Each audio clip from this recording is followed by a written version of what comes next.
Islam and the West.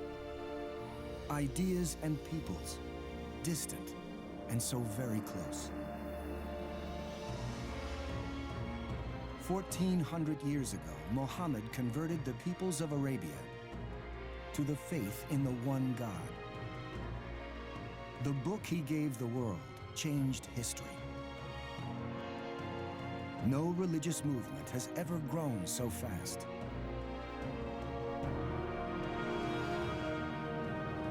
A great culture, a vital set of beliefs, confronting and enriching its neighbors for almost 14 centuries. Islam.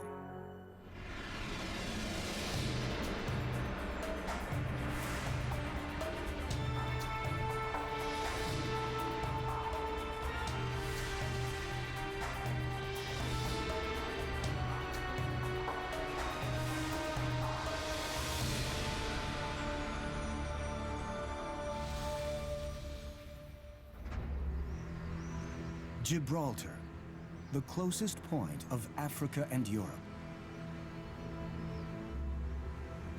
The name comes from its Arabian conqueror, Jebel Tariq, Tariq's mountain. In May 711, in southern Spain, a new chapter begins for the people of Europe. King Rodrigo's lookouts make an unsettling discovery. Foreign warriors on Spanish territory, unlike any seen before.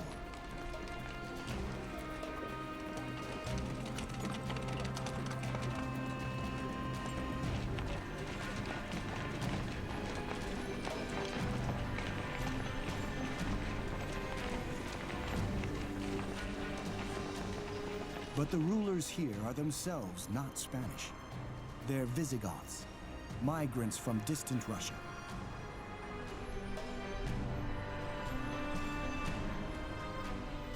A message reaches the king at his capital, Toledo.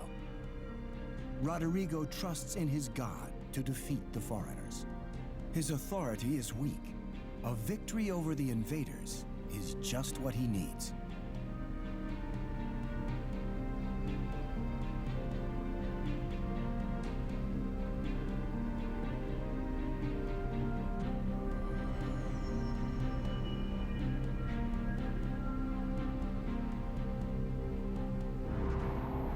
His scouts say, we cannot tell if they fell out of the sky or if they grew out of the earth. Today, we know this was Tariq, and he had come from Morocco with 12,000 men.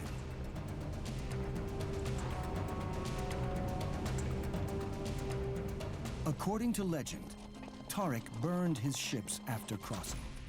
He will conquer Spain or die. The two armies meet close to the Guadalete River in Andalusia.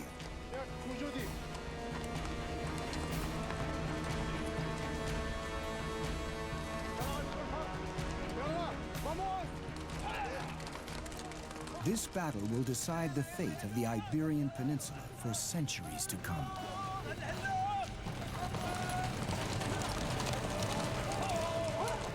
The king's Christian army is much bigger than the enemy force.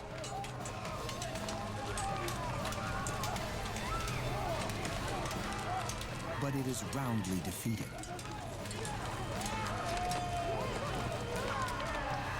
Rodrigo is killed.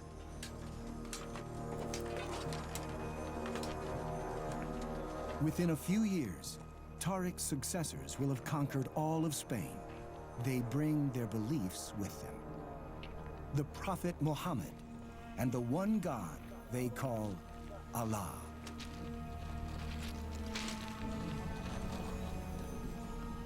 1,300 years ago, this is almost impossible for Europeans to grasp.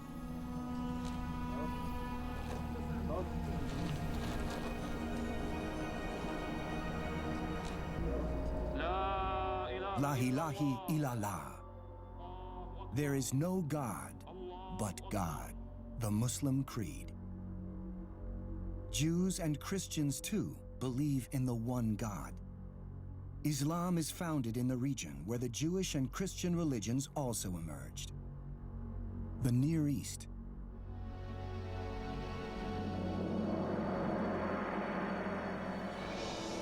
In this lonely landscape was born the belief in a God who has no form.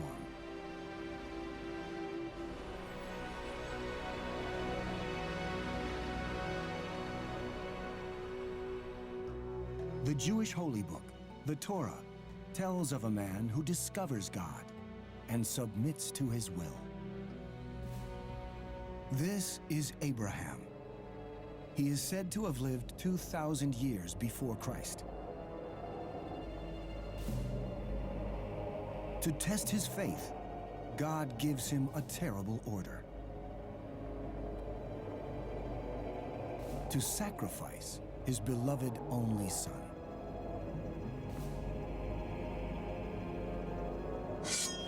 Horrified, Abraham prepares to obey. At the last second, God orders him to stop.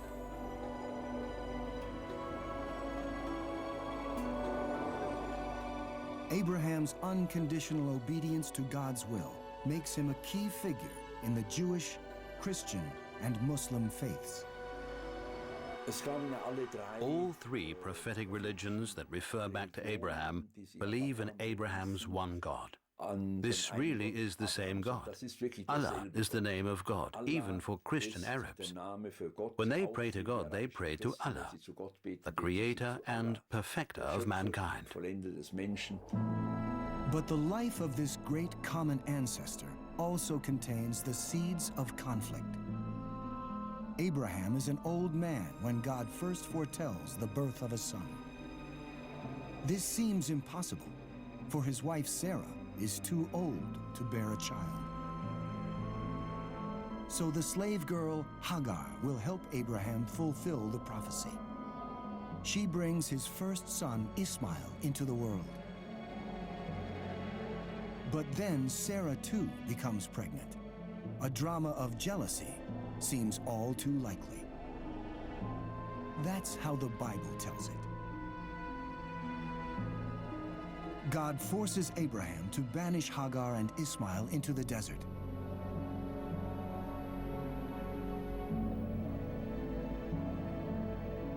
But this story exists in another version. In the Quran, Abraham doesn't banish Ismail, but goes with his son to Mecca. Today, the greatest place of pilgrimage in the world. Every Muslim should come here once in his life.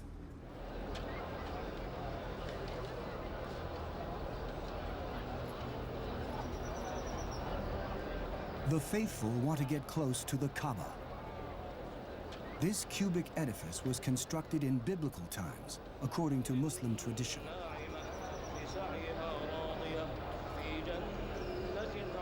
It gained its importance because of one man, Mohammed.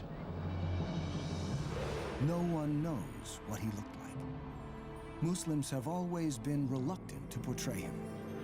If ever he's represented, the artist avoids showing his face, usually covering it with a veil.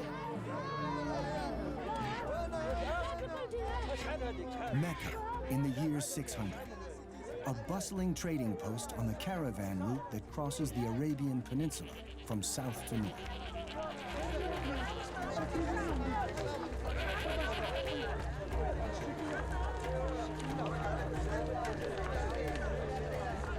A busy world of merchants and traders.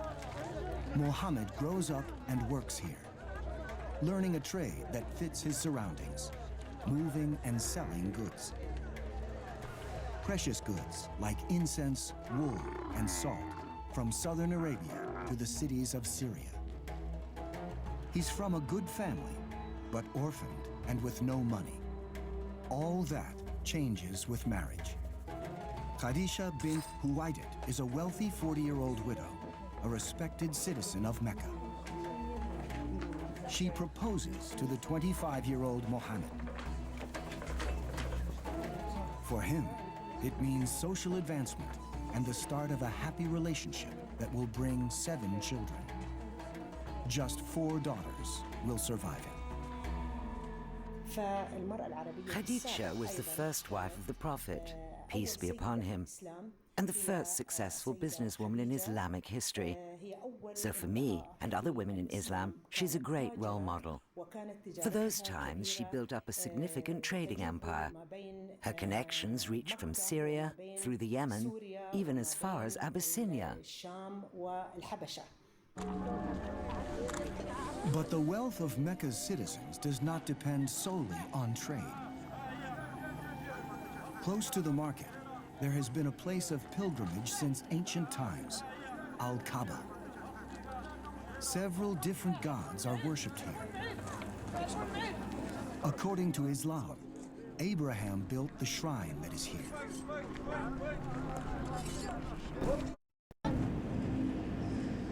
Ancient Arabia was home to a whole panoply of gods, representing the forces of nature, fertility, or the weather.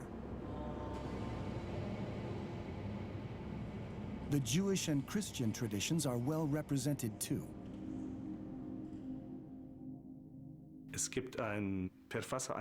There is an author, Al-Azraqi, who tells us that this shrine of Al-Kaaba didn't just have heathen idols. There were images of Jesus, Mary, the angels, and Abraham too.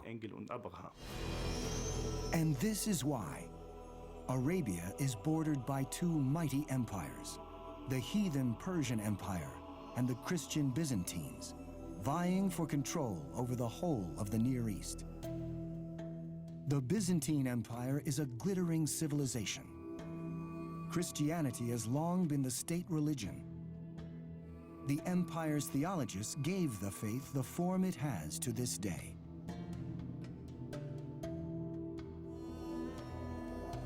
The Arab merchants come to know the Byzantine world on their travels.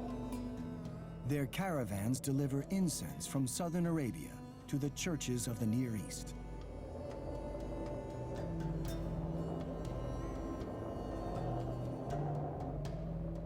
They come across grand towns and great monasteries like San Simeon's in Syria.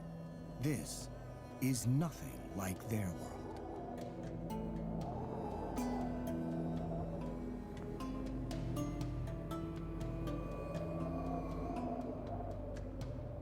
And these merchants don't just return with rumors of legendary riches from distant lands.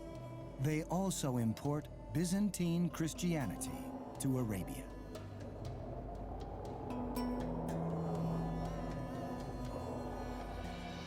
And the Near East isn't home only to Christians. Arab merchants also come into contact with Jews living throughout the Byzantine Empire. So the merchants bring back Jewish stories of the Torah, the tradition of Adam, Abraham, and Moses.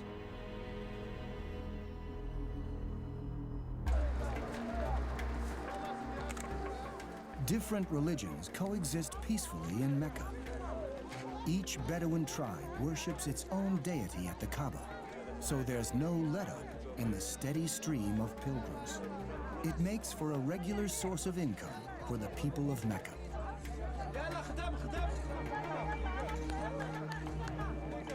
But a man lives among them who will knock all these gods off their pedestals. At 40 years old, Mohammed is a successful transport manager and, according to his biographies, makes regular offerings to the gods of Mecca. Once a year, he withdraws to a nearby mountain to meditate for a month and atone for his sins.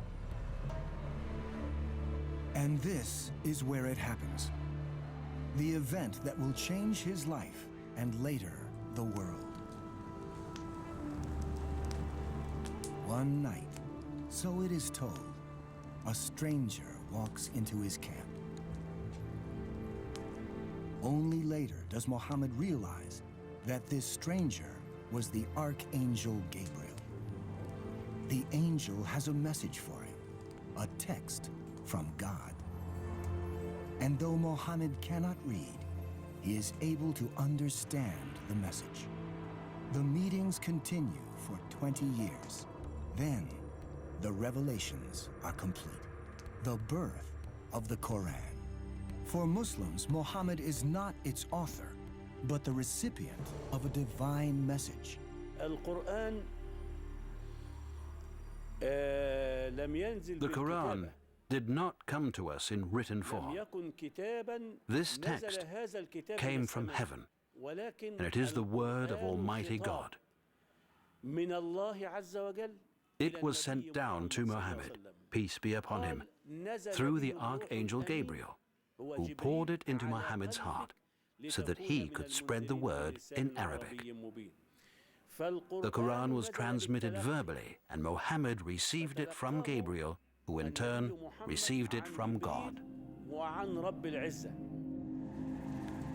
That is why, for faithful Muslims, the true Quran can only be written in Arabic. Just a few years after Muhammad's death, the texts, written down on hides and palm leaves, are collected, ordered, and copied. And since that time, the Quran has hardly changed. The Quran consists of 114 surahs, chapters of unequal length. For faithful Muslims, they contain the rules for a life pleasing to God. These are the 5 pillars of Islam. A Muslim should bear witness to the existence of God. Pray several times daily in a particular way. Fast in daylight hours for 1 month of the year. Give alms to the poor. And once in his life, make a pilgrimage to Mecca. He should harm no one and tell the truth. He must shun gambling and alcohol, be faithful in marriage, and look after his family. There is no complex creedal formula in Islam like there is in, say, Catholicism, a recipe of faith that you have to accept in order to become part of this, institution. There is no God but God, and Muhammad is God's messenger. That is the sum and total of Islamic theology. After that, like Judaism, Islam is an orthopraxic religion, so it's the things that you do that make you a Muslim. These ethical demands, tied to the requirement to believe in one God, make the new religion distinctly unpopular in Mecca.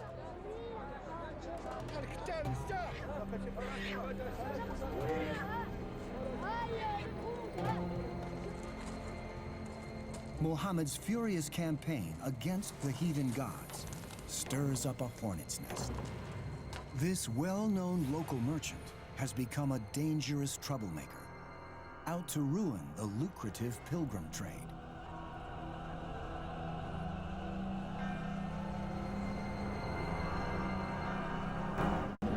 Muhammad can count on few allies, chief among them his wife.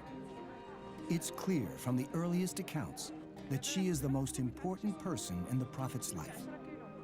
Now she offers him comfort and sanctuary in the face of the opposition of the people of Mecca, who slander him as a madman.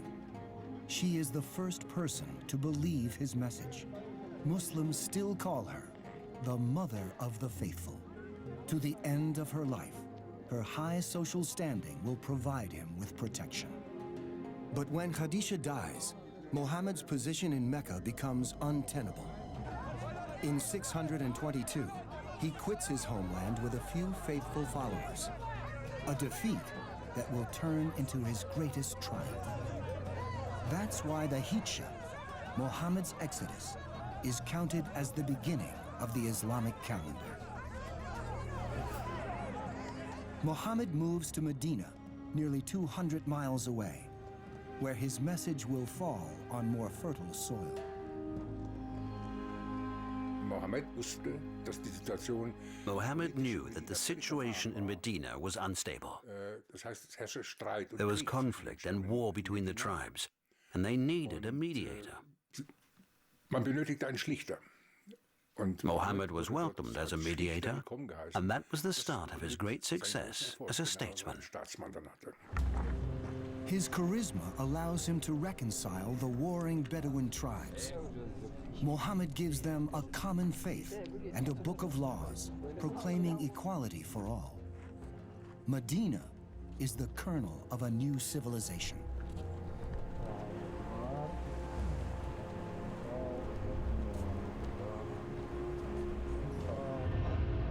Medina in Arabic means town, the town of the Prophet. This is the second holiest place after Mecca for pious Muslims, where nearly 1,400 years ago, a persecuted minority grew into a mighty movement.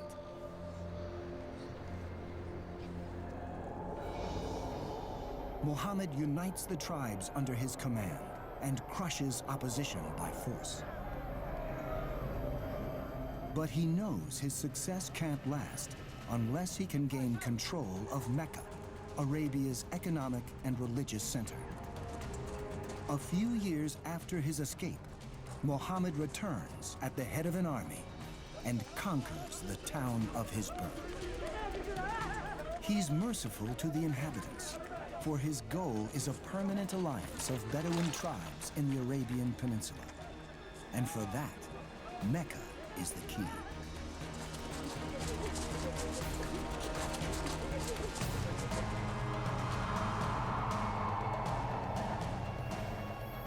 The Arabian desert has witnessed the birth of a movement that will change the world.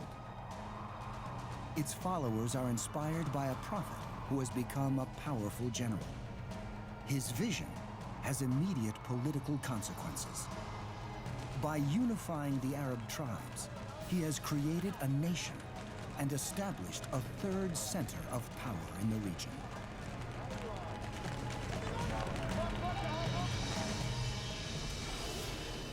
The Arab peoples now come into conflict with the region's older powers, the Persian Empire to the east, to the west, the Byzantine Empire, with its capital, Constantinople, where the skyline is dominated by the Hagia Sophia Church. This is the symbol of Byzantium's claim to be the true protector of Christianity, the Church of Sacred Wisdom.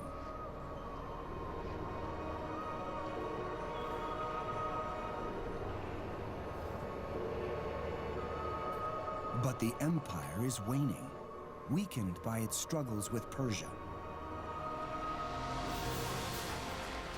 The Persian armies drive deep into the Byzantine Empire and even lay waste to Jerusalem. The Persian kings call themselves the Sasanians. Their tombs advertise their arrogant self-confidence in their divine right to power.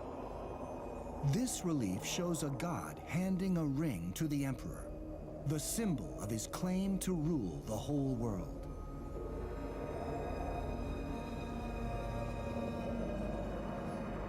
In this intensifying struggle between the great powers, the winners will be the Arabs. Muhammad's death in 632 does nothing to slow their momentum.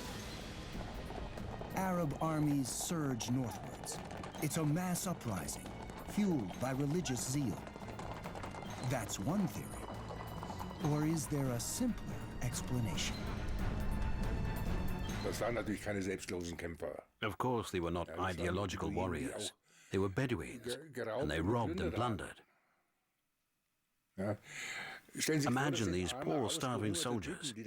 They come out of the desert, and they suddenly see green oases and great plantations along the rivers, and water, water, water, in unimaginable quantities. And water in these times is even more precious than usual. One of the most extreme droughts in 10,000 years has made life in Arabia almost unbearable. The Arabs push on into Syria, a land running with streams and rivers, part of the Fertile Crescent. 636. The Byzantines send a mighty army to halt the Bedouin advance. The two forces meet on a plateau overlooking the Yarmouk River in the borderlands between today's Syria and Jordan. The Bedouin warriors should have no chance against the battle-hardened Byzantines. But the imperial army has a flaw. It's made up of units from many different nations, including Christian Arabs.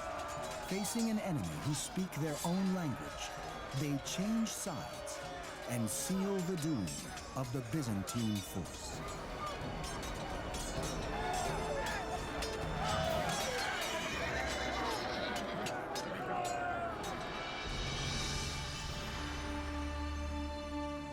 As the Bedouin warriors pushed north, they were clearly no longer regarded as enemies. 2 years before, the Arabs had taken the Syrian capital of Damascus. The citizens of Damascus simply opened the gates to them. The bishop took over leadership of the city and surrendered. The conquerors are surprisingly civilized. Instead of laying waste to the city, they hand over a contract. It guaranteed the Christians freedom of religion and protection in exchange for a fixed rate of tax. And it was less than the Byzantines had charged. The bishop himself was perfectly happy and stayed in office. He no longer was forced to deal with the plots of the Byzantine emperor. Eventually, the Muslims built a great mosque in Damascus. This was once a holy Christian site and shrine for the last remains of John the Baptist. Muslims worship this Christian saint too.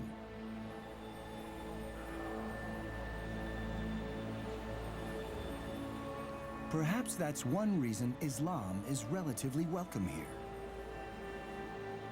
Christians don't necessarily see it as a new, separate religion.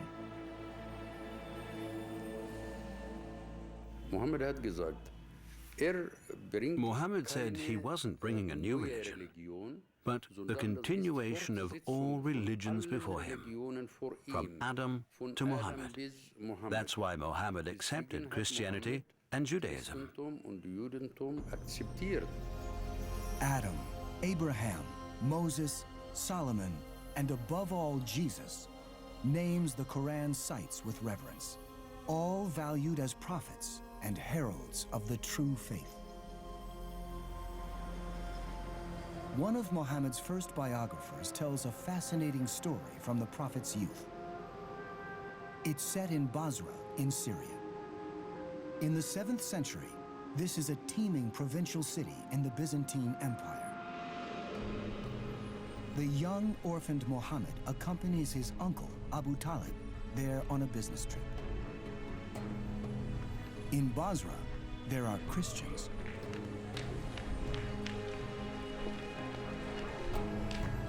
Muhammad's caravan stops near a monastery where a monk named Bahira lives. The biographer says that Bahira had a dream, foretelling he would witness the coming of a prophet. Bahira knows Abu Talib well. As the two men meet, Bahira's glance falls on the young Muhammad, and he recognizes the prophet from his dream. A Christian monk acknowledges Muhammad's calling, neatly underlining the closeness of the two religions.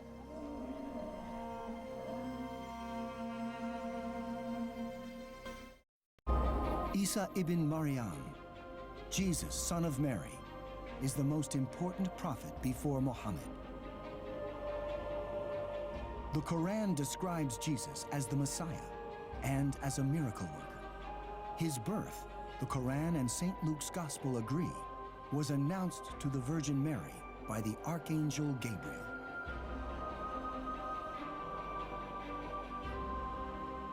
The Quran portrays Jesus in an astonishingly positive light.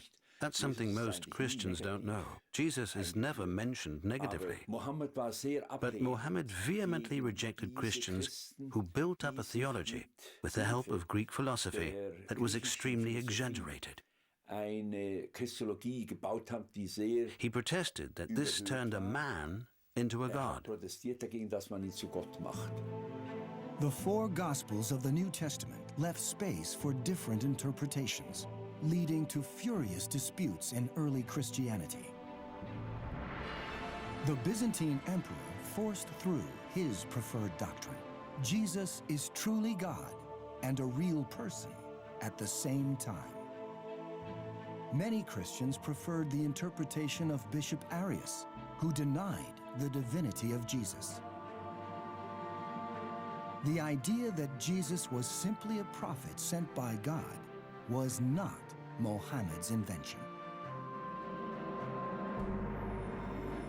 In 638, 6 years after Muhammad's death, Jerusalem is captured by a Muslim general. There has been a church here for 3 centuries at the supposed site of Jesus' grave. Christianity's most sacred place. In the center of the church is a small stone pavilion, erected over an ancient empty tomb.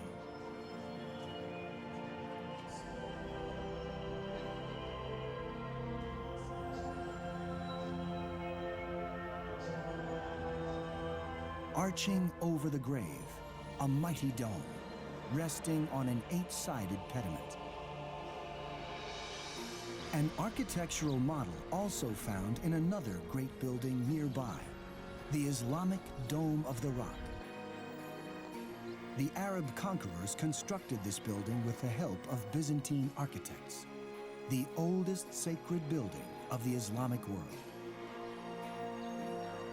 It's built over the rock where Muhammad made his legendary ascent to heaven.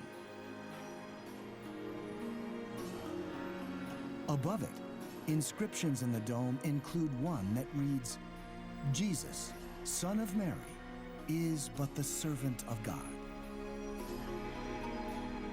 Here, Muslims revere their Jesus as man and prophet, like Muhammad himself.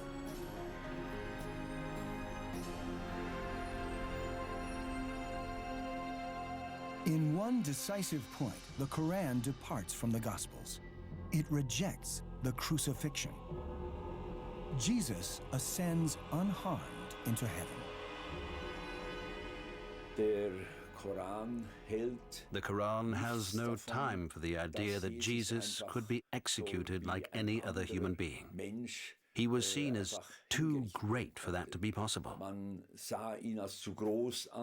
He must correspond to the image of the Prophet Mohammed, and there was no way he could be executed.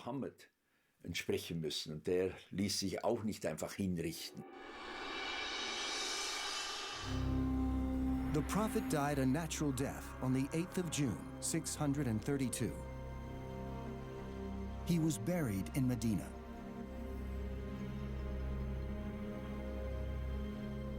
Who could follow in the footsteps of a man who changed the world, perhaps more than any other single human being, before or after him? Who could take up the political and religious legacy symbolized by the sword of the Prophet? The struggle for power began immediately after Muhammad's death.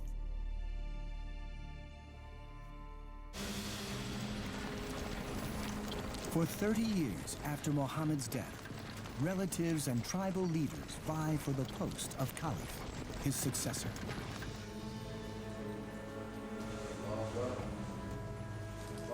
Finally, a new leader emerges, Ali ibn Abi Talib, a cousin of Muhammad who married the Prophet's daughter. His followers say they belong to the party of Ali, Shi'at Ali in Arabic. Later, they will be known as Shias. By the year 661, Ali is the strongman of the Muslim world. But some still refuse to bow to his authority. On a bright January day, Ali is leaving Friday prayers at Kufa in Iraq. He's in a good mood, at ease with loyal followers. But there is an assassin in the crowd.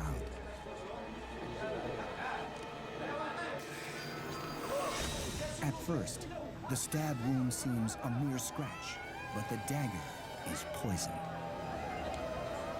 2 days later, Ali dies. The background to the attack is never known. But Ali's supporters blame an influential family in Damascus, the Umayyads. His son, Hussein, raises an army and launches it against his father's murderers. The battle takes place near the city of Korbala.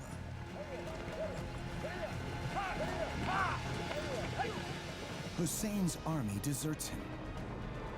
With just 72 die-hard supporters, Hussein withstands the enemy onslaught for a whole day. Finally, he is cut down. Ever since then, the followers of the Prophet have been split in two. Es ging nicht religiöse Fragen. It wasn't a religious dispute. Die Ursache ist In letztlich, the final analysis, wenn man so will, the problem was Mohammed's failure to decide the succession. die seine Nachfolge zu regeln. Out of the conflict over Muhammad's successor, a branch of the Islamic faith is born, with its own traditions and rituals, Shiism. Today, about 15% of all Muslims are Shias. They still mourn the dead of Korbala. The day of memorial is called Ashura. Shias believe that every tear brings them closer to their murdered leader in paradise. And they hope that one day a Messiah will come and help them regain their birthright. The Shia, formed at a time in which the majority Muslim community, the so-called Sunnis, were basically in charge of everything. And so those new converts to Islam who weren't Arab and who were by definition second-class citizens gravitated towards Shiism because it offered the same kind of spirituality but in an alternative form, in a anti-establishment form. It was Islam, but not the Islam of the rulers. The Islam of the Sunni majority has a new leading family, the Umayyads. They create the world's first Arab state. They move the seat of government from Mecca to Damascus. This city will be called the Pearl of the Orient, not least because of the splendor of the Umayyad Mosque. After the Dome of the Rock, the most important building of early Islam. To judge by the decoration of the small desert fortress of Qasr Amra, the taste of Umayyad rulers was a long way from what we think of as Islamic today. The rooms are painted with scenes of people in their daily activities, hunting. And there are images of fabulous animals and mythic creatures.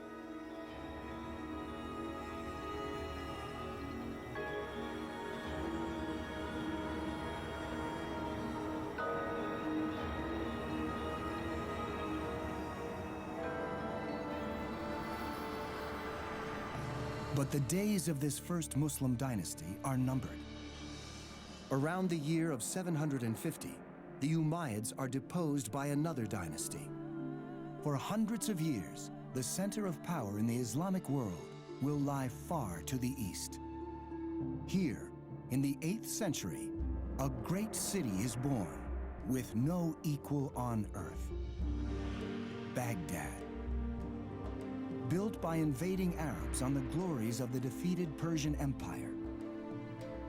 1 million inhabitants, running water in the houses, public parks, and thousands of baths. Baghdadi merchants, trading internationally, turn their city into a unique financial center. As though designed on a drawing board, Baghdad is perfectly round. At its center, the Caliph's palace, surrounded by gardens filled with exotic animals.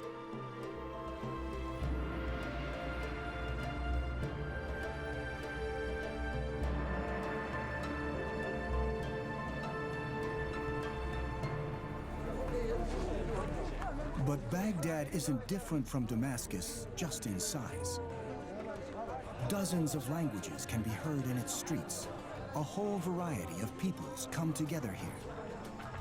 Turks, Persians, Arabs, Asiatics. It is in Baghdad that the religion of the Bedouins becomes a global culture. In the liberal atmosphere of Baghdad, literature, art, and philosophy thrive.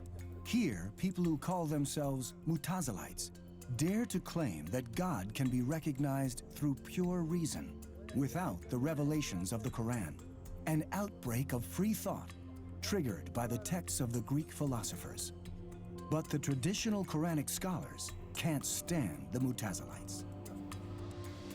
The Mu'tazilites were elite movement, so it did not reach the grassroots level, while the jurists, the fuqaha, the traditionalist fuqaha, who gave Friday sermons in mosque, okay, they are reaching more grassroots level. The fuqaha, the traditional Quranic preachers, find fertile ground among the crowds in the back streets of Baghdad. The Abbasid capital is not just a city of palaces. It is also a place of terrible poverty. And here, radical preachers have no problem getting their message across.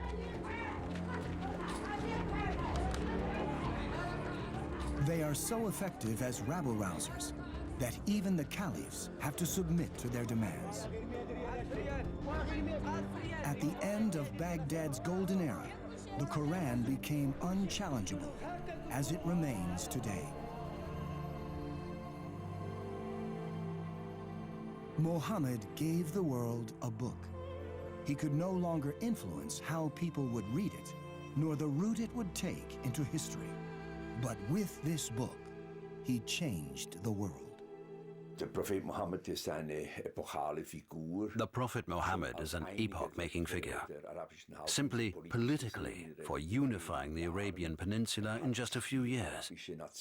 He turned the Arab nation from a tribal society into one people. But he also proclaimed an ethical program, a program of justice. And that elevated the Arabs and other peoples who accepted Islam to a brand new cultural level. And in that sense, he is one of the leading figures in the history of humanity. 200 years after the Prophet's death, Islam has spread over 3 continents. In the east, as far as the Pamir Mountains, the border with China. The peoples of Central Asia, too, have converted to Muhammad's faith. In the Middle Ages, Samarkand and Bukhara in today's Uzbekistan become centers of art and science, whose reputation reaches all the way to Western Europe. The Prophet's banner is unfurled in North Africa too. In the coming centuries, Cairo will grow to be the greatest Muslim city on earth.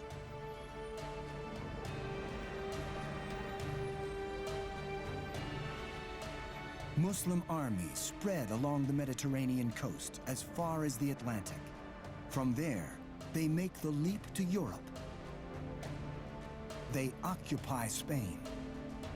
Around the year 730, they move into France. At Tours and Poitiers, the Arab warriors come upon fighters from a people who call themselves the Franks, led by a noble called Karl Martel. The Arab defeat will be known as a great turning point of European history.